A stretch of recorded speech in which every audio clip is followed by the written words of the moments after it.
तो वेलकम है दोस्तों, नमस्कार है आप सभी का, स्वागत करता हूं। और चलिए इस वीडियो में हम लोग बात करने वाले हैं आज का टॉपिक।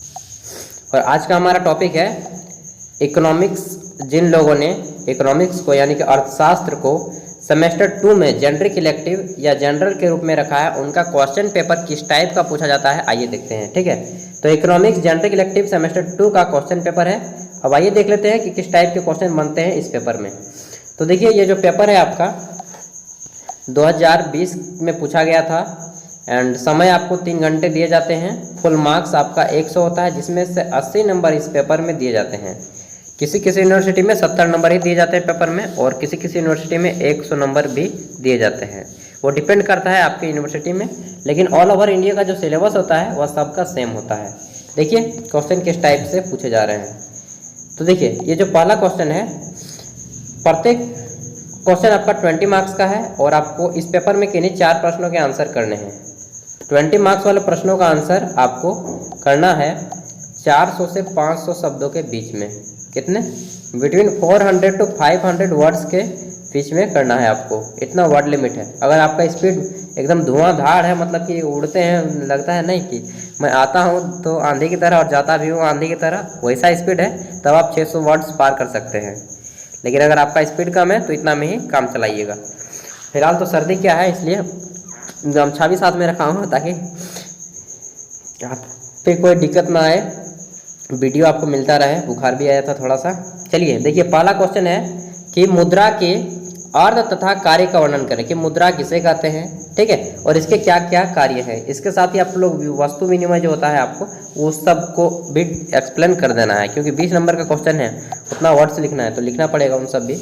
देखिए इंग्लिश में है discuss the meaning and functions of money, and इसका आंसर आप लोग हिंदी या इंग्लिश किसी भी एक भाषा में दे सकते हैं। उसके साथ ही अगर आप किसी ऐसे राज्य में रहते हैं जहाँ पे कोई अदर लैंग्वेज चलता है, जहाँ जैसे कि गुजराती, बांग्ला, तमिल वगैरह, तो आप लोग अपने राज्य की भी भाषा को दे सकते हैं। इंग्लिश सभी जगह चला सकते हैं, लेकिन हिंदी को सभी जगह नहीं चला सकते हैं ना। देखिए क्वेश्चन नंबर 2 है, पहले हिंदी वाला पढ़ते हैं कि मुद्रा के लेन देन दृष्टिकोण की आलोचनात्मक समीक्षा करें। कि मुद्रा जो हम लोग लेन देन करते हैं, मुद्रा लेन देन, इसमें कौन कौन सी कमियां हैं होती हैं, उन सब चीज़ों को बताना है। जहाँ पे आलोचनात्मक बोले, क्रिटिसिज्म करना बोले, क्रिटिकली एग्जामिन करना बोले, तो वहाँ पे आपको उसकी कमियों को निकालना है। इंग्लिश में हो जाएगा critically examine transaction approach of quantity theory of money. ठीक है, अगला देखते हैं क्वेश्चन नंबर 3 है। किसी को भी आप 4 बना सकते हैं, रैंडमली कहीं से भी 4 उठा लीजिए, ऐसा नहीं क्वेश्चन नंबर 1 कंपलसरी है, वैसा कुछ भी नहीं है इस पेपर में। ठीक है, देखिए क्वेश्चन नंबर 3 आपका पूछा गया है कि मिश्रित अर्थव्यवस्था के अंतर्गत मुद्रा की भूमिका पर प्रकाश डालें। जैसे कि हम लोग की अर्थव्यवस्था है, हम लोग देश की, भारत की, यह मिश्रित अर्थव्यवस्था है। यहाँ पे जो अर्थव्यवस्था है मिश्रित अर्थव्यवस्था, यानी कि यहाँ पे आपका प्राइवेट सेक्टर भी काम करेगा और गवर्नमेंट सेक्टर भी काम करेगा, सरकारी संस्थाएं भी काम करेंगी और प्राइवेट संस्थाएं भी काम करेंगी, तो उसे कहते हैं मिश्रित अर्थव्यवस्था, जो कि भारत में है। उसी के मद्देनजर रखते हुए आपको इसका आंसर करना है। इंग्लिश में हो जाएगा throw light on role of money in mixed economy. ठीक है, अगर बात करें अमेरिका की अर्थव्यवस्था, तो अमेरिका की अर्थव्यवस्था है आपका पूंजीवाद केवल, यानी कि वहाँ पे प्राइवेट सेक्टर की भरमार है, प्राइवेट सेक्टर ज़्यादा मात्रा में है।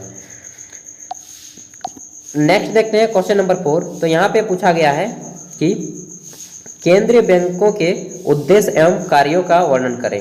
सेंट्रल बैंक जितने भी होते हैं उनके ऑब्जेक्टिव्स क्या होते हैं, उनके फंक्शंस क्या होते हैं, कार्य कैसे होते हैं, उनके बारे में बताना है। Explain objective and functions of central banks. ठीक है, अगला क्वेश्चन है आपका क्वेश्चन नंबर 5, जो कि पूछा गया है, यह पूछा गया है कि शाख नियंत्रण के परिणात्मक विधियों की व्याख्या करें। इंग्लिश में हो जाएगा इसका कि describe quantitative method of credit control. ठीक है, यह भी आपका 20 मार्क्स का है और इससे अच्छा क्वेश्चन है। ये क्वेश्चन थोड़ा सा टफ है तो इसको छोड़ भी सकते हैं। अगला देखिए क्वेश्चन नंबर 6 है कि व्यावसायिक बैंकों के कार्यों का वर्णन करें। व्यावसायिक जितने भी बैंक होते हैं, कॉमर्शियल बैंक्स, उनके फंक्शंस के बारे में बताना है। ठीक है, क्वेश्चन नंबर 6 हो गया। क्वेश्चन नंबर 7 पूछा गया था क्वेश्चन में कि वैश्विक बैंकों द्वारा साख निर्माण पद्धति की समीक्षा करें कि जो बैंक का निर्माण करता है वैश्विक बैंक, वे किस तरह से करते हैं उनके बारे में बताना है। इंग्लिश में हो जाएगा कि examine the process of credit creation bye commercial bank. जितने भी कॉमर्शियल बैंक होते हैं उनका क्रेडिट क्रिएशन कैसा होता है उसको बताना है।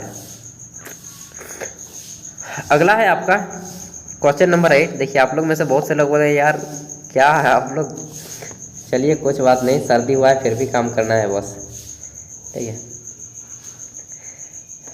अगला है कि right short note on any two of the following. किन्हीं दो प्रश्नों के आंसर करने हैं, 10 दूना 20, और ये प्रत्येक क्वेश्चन आपका 10 मार्क्स का है। दो प्रश्नों के आंसर करने हैं। यहाँ पे ऑप्शन में है आपके 4, ठीक है, सॉरी 3 में ही ऑप्शन में है, 3 में से केवल इन 2 को ही बनाना है। एंड इसका आंसर आपको करना है कितने, 200 से 250 शब्दों के बीच में, बिटवीन 200 to 215 वर्ड्स लिमिट है आपका, ठीक है। इससे ज़्यादा नहीं लिखिएगा, नहीं तो समय महंगा पड़ेगा।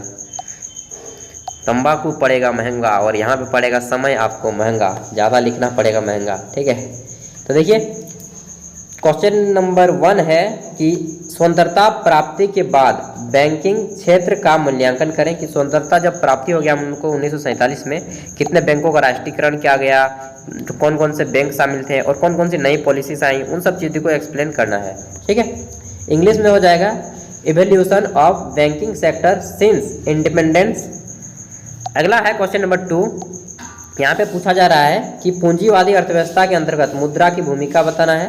Role of money in capitalistic economy, ठीक है। पूंजीवादी अर्थव्यवस्था जैसे कि अमेरिका मैंने बताया, वहाँ पे अर्थव्यवस्था की जो मुद्रा की भूमिका होती है, मनी की क्या रोल होता है उनकी अर्थव्यवस्था में, इंपॉर्टेंस क्या होती है, उनके बारे में एक्सप्लेन करना है। अगला है गुणात्मक विधि द्वारा साख नियंत्रण, यानी कि quantitative methods of credit control. गुणात्मक विधि द्वारा साख नियंत्रण कैसे किया जाता है, इनके बारे में भी बता सकते हैं। तो इस टाइप के क्वेश्चन पूछे जाते हैं आपके इकोनॉमिक्स, जनरल इलेक्टिव और जनरल में। आई होप कि आप अब इसी टाइप के क्वेश्चन को देख लीजिएगा एंड एग्जाम को अच्छे से तैयारी करके जाएंगे मजबूती के साथ, ताकि आप अच्छे से एग्जाम दें, अच्छे मार्क्स लाएं एंड जीवन के फील्ड में भी आगे रहें। दोस्तों ऑल द बेस्ट। इसके बाद ACC का पेपर होता है। अगर आपका उसका क्वेश्चन पेपर देखना हो या फिर उसके जो स्टडी मटेरियल है सारा का सारा यहाँ पे प्रोवाइड किया गया है, सब्जेक्टिव थॉट्स, मतलब सब्जेक्टिव फॉर्म में भी और ऑब्जेक्टिव फॉर्म में भी। And all the best. और आपसे हमारी एक नई सीरीज शुरू हुई है NCERT की। आई होप कि आपको वह भी उतना ही पसंद आएगा जितना कि ये। एंड जितने भी कम्पिटिटिव एग्जाम की तैयारी कर रहे हैं, चाहे आपके साथ कोई आपका दोस्त भाई बहन पढ़ाई कर रहे हो 6, 7, 8 से लेकर पूरे 12th तक के, सभी के NCERT notes and videos provide कराए जाएंगे। All the best. सभी question paper and education related video इसमें मिलते रहेंगे। Thank you. कुछ भी डाउट हो तो कमेंट करके पूछ लीजिएगा दोस्त, सर नहीं मुझे दोस्त बोलिएगा। All the best.